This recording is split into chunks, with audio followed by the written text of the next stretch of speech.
Arjuna, because you are never envious of me. I shall impart to you this most confidential knowledge and realization, knowing which you shall be relieved of the miseries of material existence.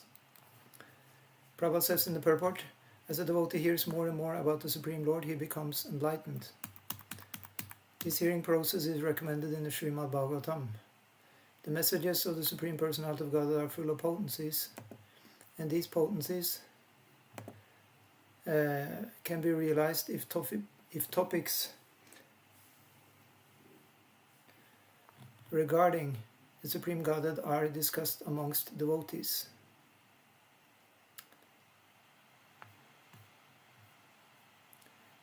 Yeah, so sadhu sangha is necessary, and Prabhupada, he clearly says that this cannot be achieved by the association of mental speculators or academic scholars, for it is realized knowledge. Yeah. What does it mean, realized knowledge? So you have two kinds of knowledge, jnana and vijnana. Vijnana is realized knowledge.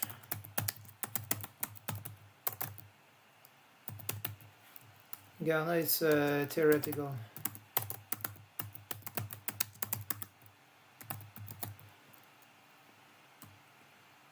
Well, sometimes you speak of jnana also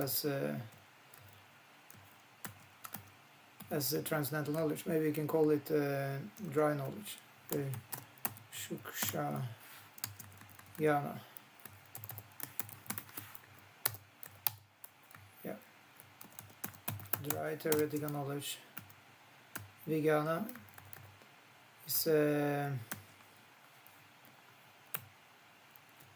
is realized, experienced. Yeah. What do you call this?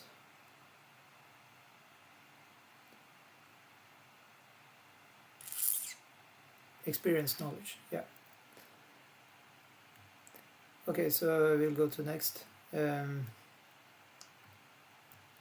Actually, we'll read in the end of the purport here, Prabhupada. It says the Sanskrit word anasuya in this verse is also very significant. Generally, the commentators, even if they are highly scholarly, are all envious of Krishna, the Supreme Personality of Godhead. Even the most erudite scholars write on Bhagavad Gita very inaccurately. Because they're envious of Krishna, their commentaries are useless. The commentaries given by the devotees of the Lord are bona fide. No one can explain Bhagavad Gita or give perfect knowledge of Krishna if he is envious. Yeah, so in other words, one may have the knowledge, but if it's dry knowledge, the envy of Krishna may be there. And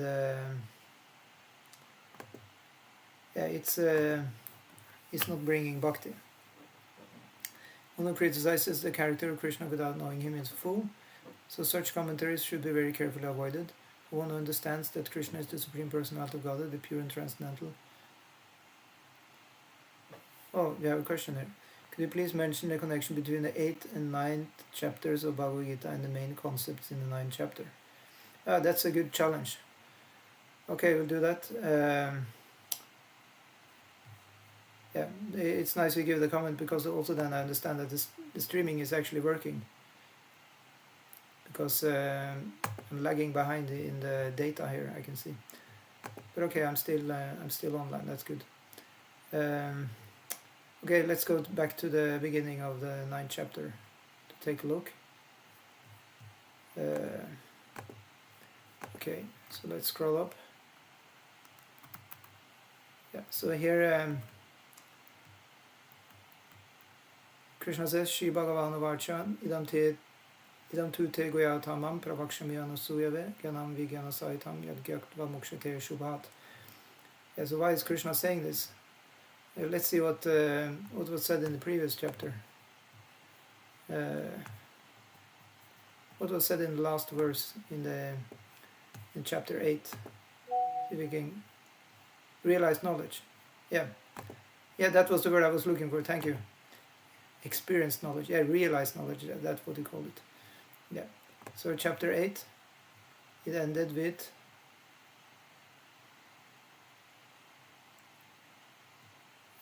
I'll I'll copy paste the last text with the purport. See if we can get any smarter.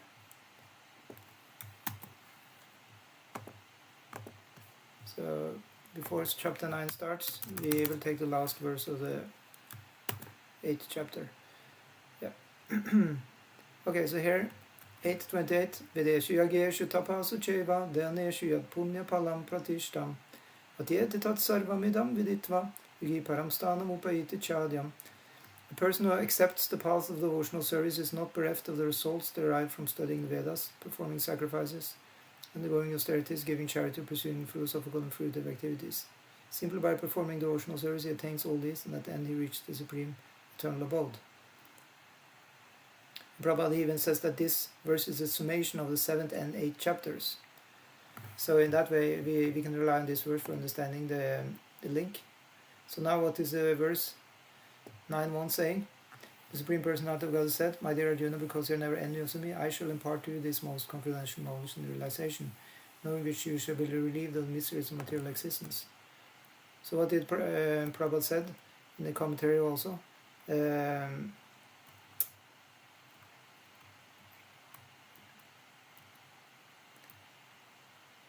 The point is that devotional service is the thing, and the difficult things such as tapasya and scholarship and all these things, they're included in being a devotee.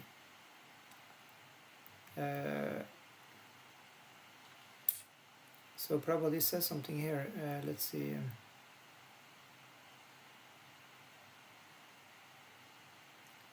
Topics discussed in the 7th, and now I'm reading from the purport to 9.1. Topics discussed in the 7th and 8th chapters are specifically related to devotional service. And because they bring enlightenment in Krishna consciousness, they are called more confidential. But the matters which are described in the 9th chapter deal with unalloyed, pure devotion. Is there a difference? Did you get it?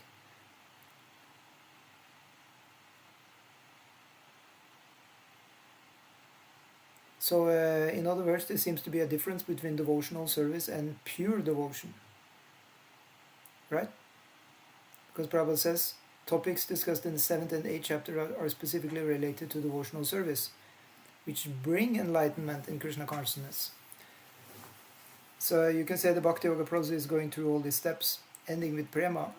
And the 9th chapter, it deals with that unalloyed pure devotion. It deals with the goal, in other words.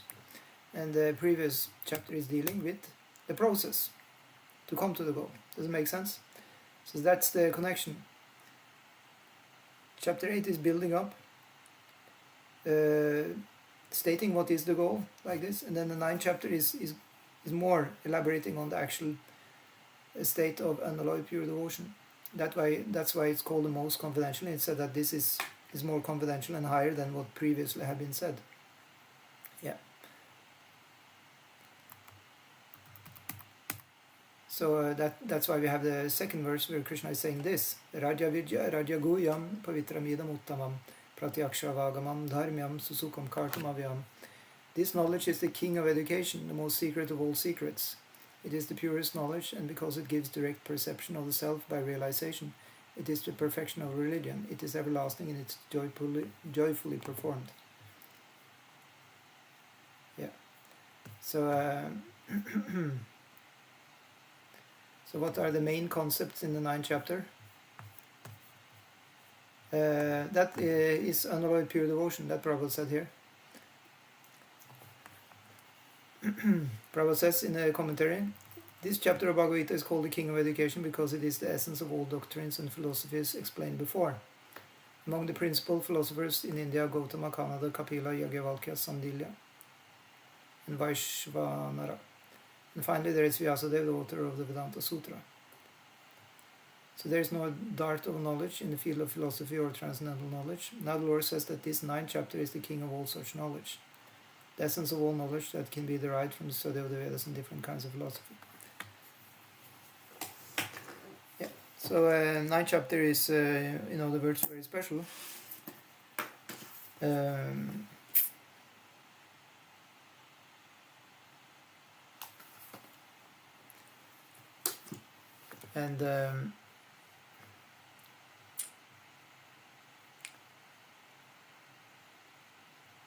Yeah, and the king of all confidential knowledge culminates in devotional service. Yeah, and of course, generally people are not educated in this confidential knowledge. They are educated in external knowledge. I explained that yesterday. We have two kinds of vidya or knowledge, that is paravidya and aparavidya. So paravidya is the transcendental knowledge, which actually deals with Krishna, and aparavidya is everything else. You can have knowledge about different Vedic sciences, such as Sanskrit, astronomy, astrology, health, whatever. It's called aparavidya because it pertains to the temporary material field, which is circled around the body, and the soul is actually above that. So what is dealing with the soul is actually what is dealing with bhakti. That's the meaning of 9th chapter. That bhakti is the actual essence of the soul. Everything else is working as you can say ambience around the soul. Yeah. So Prabhupada says that this external knowledge, as far as ordinary education is concerned, people are involved with some departments: politics, sociology, physics, chemistry, mathematics, astronomy, engineering, etc. So all these are Vedic knowledges also. Even though they come from Vedas, they are still, aparavidya. The real Vidya is Bhagavad Gita, Krishna's words, Krishna's connections. Yeah. Okay, so let's go to the next verse again.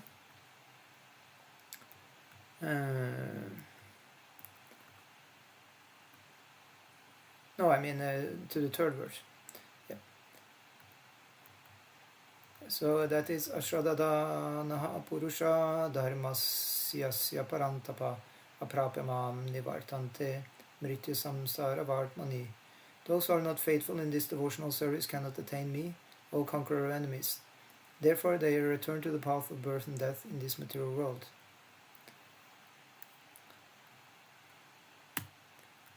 Prabhupada says, the faithless cannot accomplish this process of devotional service. That is the purport of this verse. Faith is created by association with devotees. Unfortunate people, even after hearing all the evidence of Vedic literature from great personalities, still have no faith in God. They are hesitant and cannot stay fixed in the devotional service of the Lord. Thus faith is the most important factor for progress in Krishna consciousness. In the Chaitanya Charitamrita it is said that faith is the complete conviction that simply by serving the Supreme Lord Sri Krishna one can achieve all perfection. That is called real faith. As stated in the Srimad Bhagavatam 4.31.14. Yata tarur mulani shechanena tripyanti tat skanda bujupa shakaha pranupaharascha yatendriyanam tatheva sarvarhanam achuteja. By giving water to the root of a tree, one satisfies its branches, twigs and leaves. And by supplying food to the stomach, one satisfies all the senses of the body. Similarly, by engaging in the transcendental service of the Supreme Lord, one automatically satisfies all the demigods and all other living entities. Yeah. So what was the question again? Why should one not be faithful? Well, if one doesn't have good relationships with devotees, one will also not have much faith.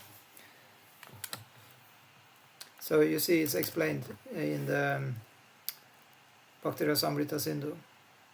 You have Adau Shraddha Tata Sadhu Sangha. So you start with Shraddha. The 9 steps of Bhakti yoga process. Yeah. So 1, Shraddha. 2, Sadhu Sangha. But actually, the fate is also created by the devotees.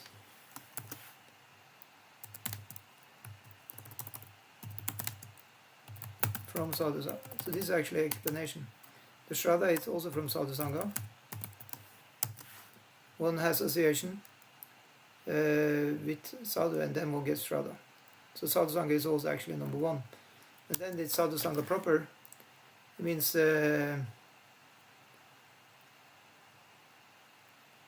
learning, following the sadhus. Yeah.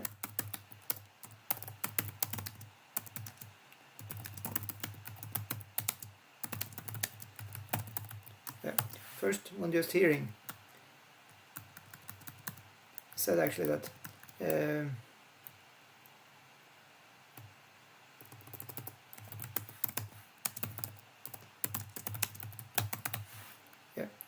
the first one is Shraddha, hearing from the sadhus. Then one gets fate. So the Shraddha is made by hearing from the sadhus. Yeah.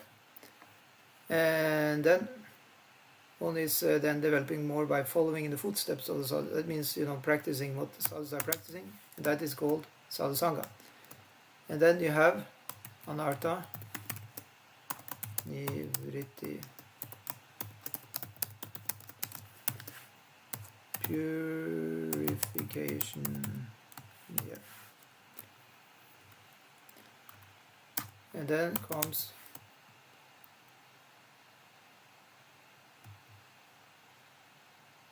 Sthita, Nishta, yeah.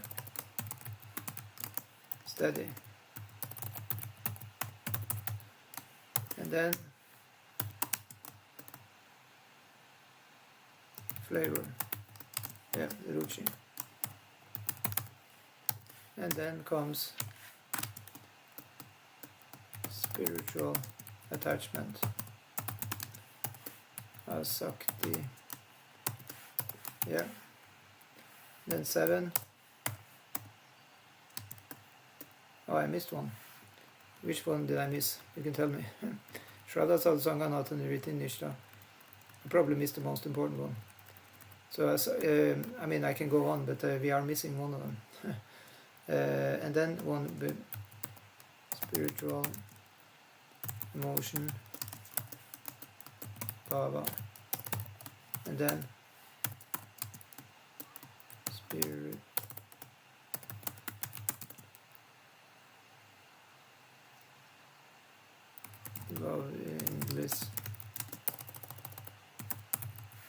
loving bliss, yeah, prema. We missed one because this was supposed to be 9. Adavsha, Tata, Sadhu Sangha, Anartha, Nivritti, Nishta,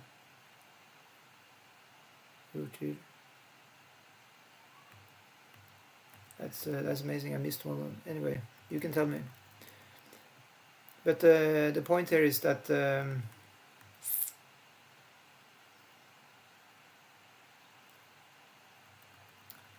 by giving water to the root of a tree, one satisfies its branches. Yeah. Simply by serving the Supreme Lord Shri Krishna, one can achieve all perfection. That is called real faith. So the faith is developing all the way up to prema.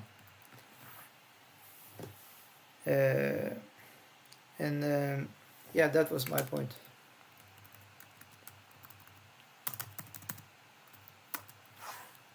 At any time, if one loses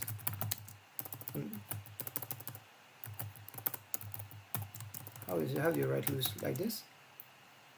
One lost the connection with the devotees, sadhus, we call sadhus, or Vaishnavas. By offense. Yeah, this is how it happens. One does offense to a devotee, and then one is losing the connection. Then one also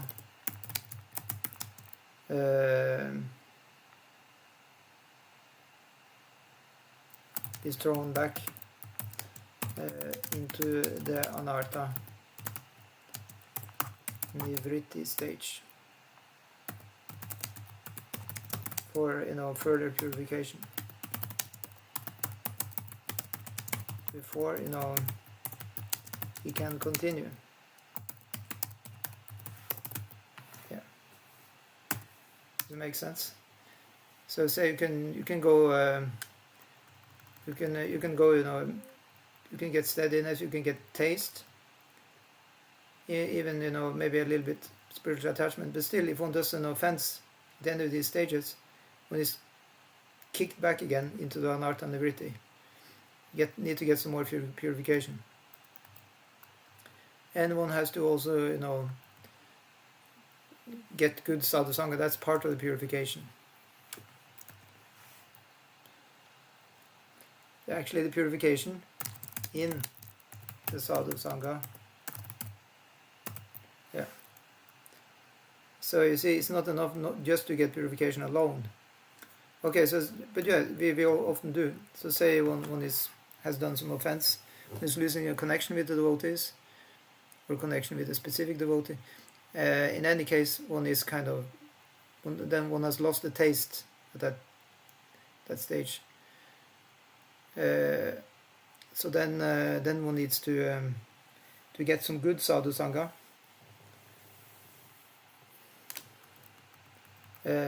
One may chant a lot alone, like that. One may purify oneself a lot alone, and then one is coming back to the sadhu sangha as a more pure person than before. But one has to get back to the sadhu sangha.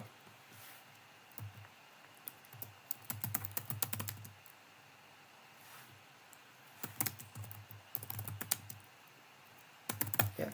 So the purification of anartha nivritti, it includes getting good sadhu sangha. Does it make sense?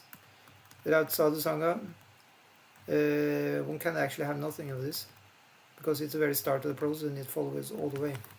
Otherwise, one is what we call an impersonalist, and one just wants to merge with Brahman, right? Which devotees are really shunning, like the plague. Yeah. So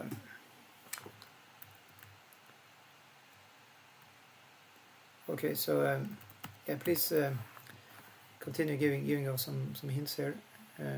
We'll try and read on by the blessings of the sadhus and gurus and the shastra. Text 4. Maya tatamidam sarvam jagat avyakta murtina matstani sarva bhutani nachaham tashvavashtita. By me in my unmanifested form, this entire universe is pervaded. All beings are in me, but I am not in them.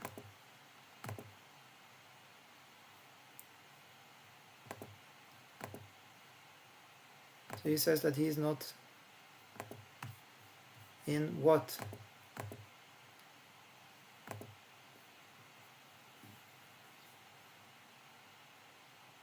He's not in the beings. But didn't we hear 1,000 times that the Lord is in everybody's heart as a super soul? Yes, we did. So Krishna is also saying another place that actually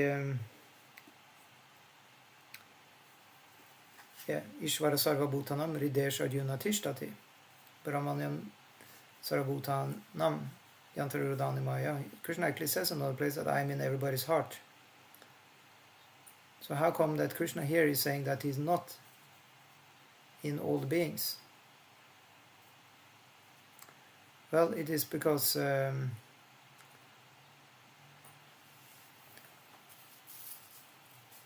he is a person who is also localized in Goloka Vrindavan. So that means he's not in the material world. So this is a statement which is a general statement by Lord, that he's not where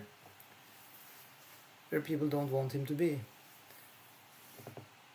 There is another verse where Krishna also says, Nam tishtami vaikunte yogirida yeshu va tatra tishtami narada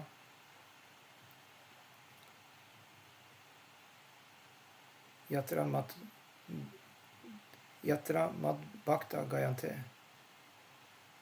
I am where my devotees are chanting about me. Yeah, that Krishna says. That he is there where his devotees are doing kirtan. And he's not even in the heart of the yogis, he says. What to speak of in the heart of people who doesn't want to have anything to do with Krishna. In another sense, he is always there as a super soul, but here Krishna is speaking as on behalf of his personal self. Yeah, you know, sometimes Krishna can speak about himself also in third person. He also does that in the Bhagavad Gita. He says to Arjuna one place that surrender to the Supreme Lord, surrender to him. Yeah. Another place Krishna says surrender to me. So in that way we have to understand Krishna is using different ways of speaking to make different points. He's talking about his unmanifested form by which he pervades the entire universe. So that is also called Brahman. Yeah. So we can write that here. So the unmanifested form, which we just mentioned here, it's also called Virat Rupa.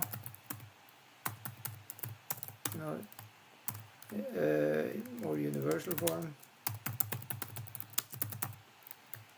That equals Brahman. It's the level of Brahman. And then localized in the heart.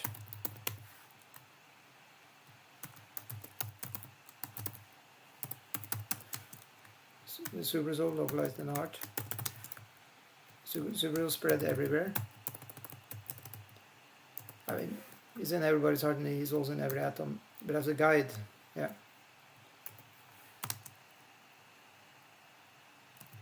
It's a guide, yeah.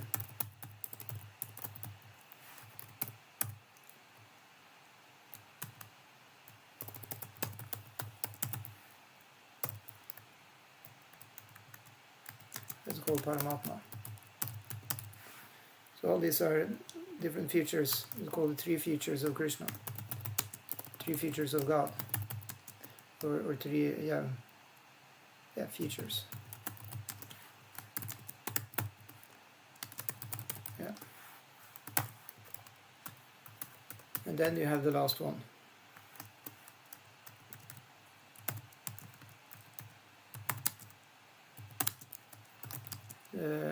Most personal friend, yeah, situated in Golok, yeah, Vrindavan. So that is Bhagavan. So the difference with Bhagavan is that he's not necessarily in everybody's heart. You understand? He's in the spiritual world. So we read yesterday from, it was quoted from Brahma Samhita, Goloka eva nivashati akilatma bhuta. He's always situated in Goloka. But he can also be in the heart as Krishna. For the devotees he is there. For those who are full devotees of Krishna, he will be there always in the heart. For those who are not devotees, he can be there either as Paramatma, or he may just be as the impersonal Brahman, or for those who are completely non-spiritual, there is no sense of him at all. Yeah. First of all, as Prabhupada says in the purport, the Supreme Personality of Godhead is not perceivable through the gross material senses. It is said, Ata Shri Krishna Namadi na bhavad graham indriyai selmukhi jivado swayameva spurati adaha. Lord Shri Krishna's name, fame, pastimes, etc. cannot be understood by material senses. Yeah, so again, he can be seen only by the devotees. In the Brahma Samhita 538 it is stated, Premanjana Churita Bhakti Vilochanena Santa Sadaiva Hridayesha Vilokayanti. One can see the Supreme Personality of Godhead Govinda always within himself and outside himself if one has developed a transcendental loving attitude towards him. Thus, for people in general, he is not visible. And again, here it is said that although he is all-pervading, everywhere present, he is not conceivable by material senses. This is indicated by the word avyakta murtina. But Prabhupada says, but actually, although we cannot see him, everything is resting on him. Yeah. That's the inconceivable Supreme Lord. We are extremely small and he is extremely big. So in that way it makes logical sense also that we may not be able to see him on account of our minuteness. Bhagavatam says that.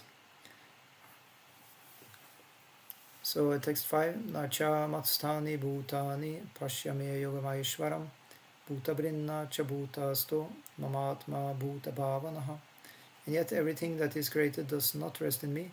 Behold my mystic opulence. Although I am the maintainer of all living entities, and although I am everywhere, I am not a part of this cosmic manifestation. For myself is the very source of creation. Yeah. Yeah, again back to the Bhagavan feature. So Krishna himself is not concerned with the material creation because he's, as we said, he's always in Golok Vrindavan, having a relationship with his dear ones. His expansion as Lord Vishnu is dealing with material creation. That's for sure. Yeah. Yeah. So as Prabhupada says in the purport, the Lord says that everything is resting on him. Matstani sarabhutani. So matstani means it's resting. It is situated in him. Yeah. Stana or stani, something about situation, where things are at. Yeah. So everything is in Krishna. However, Krishna is not necessarily concerned because he has all these expansions to concern himself with the creation indirectly through his expansions. This is a difference between Lord and us. That's why we can never understand that, because it is beyond us. Yeah.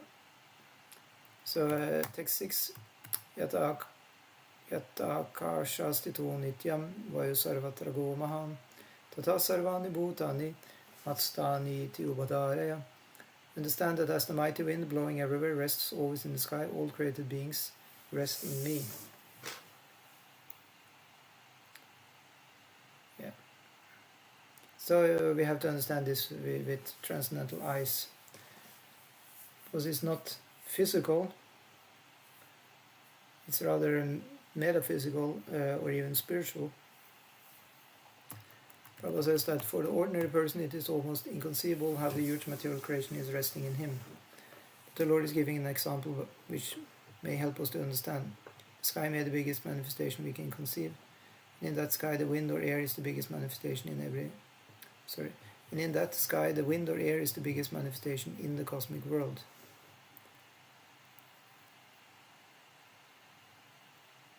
The movement of the air influences the movements of everything. But although the wind is great, it is still seated within the sky. The wind is not beyond the sky. At least we can agree about this. The sky, that means space, the Akash. It's definitely bigger. It's the first one of the 5 elements. So in that way we can understand there's a hierarchy. And then Prabhupada says, similarly, all the wonderful cosmic manifestations are existing by the supreme will of God, and all of them are subordinate to that supreme will.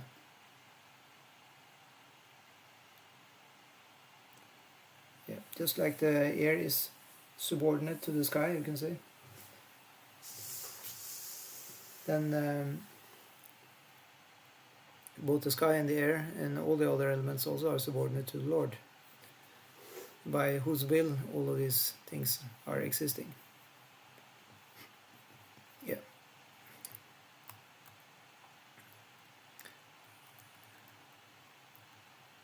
Yeah. So Text 7. Sarvabhutani kaunteya prakritim yanti mamikam kalpakshaya punastani kalpada visirjamyaham. O son of Kunti, at the end of the millennium, all material manifestations